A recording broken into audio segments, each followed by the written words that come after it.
आज खुश तो बहुत होगी तू, मार्केट ग्रीन है। हाँ, इंडिया यूएस की much awaited trade deal sign होने के बाद सबको पता था निफ्टी स्काई रॉकेट होगा, but I bet exact reasons किसी को नहीं पता होंगे। वो काम तो तू बहुत अच्छे से करती है, बता दे। निफ्टी लगभग 2.8% ऊपर ट्रेड कर रहा है after India US trade deal, but market का ये रिएक्शन सिर्फ एक्साइटमेंट नहीं है, इस डील ने ट्रेड में क्लैरिटी बढ़ा दी है। कैसी क्लैरिटी? देख, इंडिया और यूनाइटेड स्टेट्स ने मंथ्स ऑफ नेगोशिएशंस के बाद एक बायलैटरल ट्रेड एग्रीमेंट फाइनलाइज किया है। इस डील का मेन फोकस है टैरिफ रिडक्शन और स्मूदर ट्रेड फ्लोस। पहले यूएस मार्केट में इंडियन गुड्स पर 50% तक टैरिफ्स लग गए थे, जिसकी वजह से एक्सपोर्ट्स महंगे और लेस कंपेटिटिव हो जाते हैं। अब नए डील के अंडर यूएस ने टैरिफ्स लगभग 18% तक रिड्यूस करने पर एग्री करा है। इसके बदले में इंडिया भी सिलेक्टेड यूएस इंपोर्ट्स पर टैरिफ्स कम या रिमूव करेगा, जैसे एनर्जी, एग्रीकल्चर और कुछ इंडस्ट्रियल गुड्स।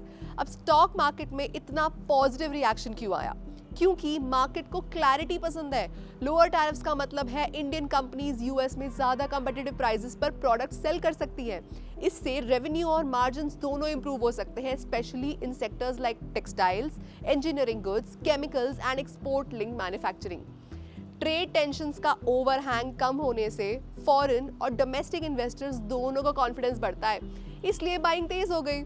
इस डील का एक हिडन बेनिफिट है इंडिया की रिलेटिव कंपेटिटिवनेस। पहले इंडियन एक्सपोर्टर्स यूएस में सबसे ज्यादा टैरिफ्स फेस कर रहे थे, अब 18% टैरिफ के साथ इंडियन गुड्स ज्यादा अट्रैक्टिव हो जाते हैं compare to Vietnam, Bangladesh, Sri Lanka, Pakistan, जहां टैरिफ्स अभी भी 19 से 20% से ज्यादा है। चाइना के कंपैरिजन में भी इंडिया की पोजीशन बेटर हो गई है, क्योंकि चाइना पर यूएस टैरिफ्स अभी भी अनसर्टेन और प्यूनिटिव है, और ऑन एन एवरेज अगर बात करें तो 30% से भी ऊपर है। यूएस कंपनीज जो सप्लाई चेन्स डाइवर्सिफाई करना चाह रही हैं, उनके लिए इंडिया एक स्टेबल और रिलायबल ऑप्शन बन रहा है। डील की क्लैरिटी आते ही एक्सपोर्ट ओरिएंटेड स्टॉक्स में स्ट्रॉन्ग बाइंग देखी गई। हेवी वेट्स ने रैली लीड की और निफ्टी 2.8 के ऊपर चला गया। मार्केट अब ये प्राइस इन कर रहा है कि एक्सपोर्ट्स बढ़ सकते हैं और अर्निंग्स विजिबिलिटी इंप्रूव होंगी। तो एज एन इन्वेस्टर क्या देखना चाहिए? शॉर्ट टर्म में सेंटिमेंट्स पॉजिटिव है, लेकिन लॉन्ग टर्म में बेनिफिट्स एग्जीक्यूशन पर डिपेंड करेंगे।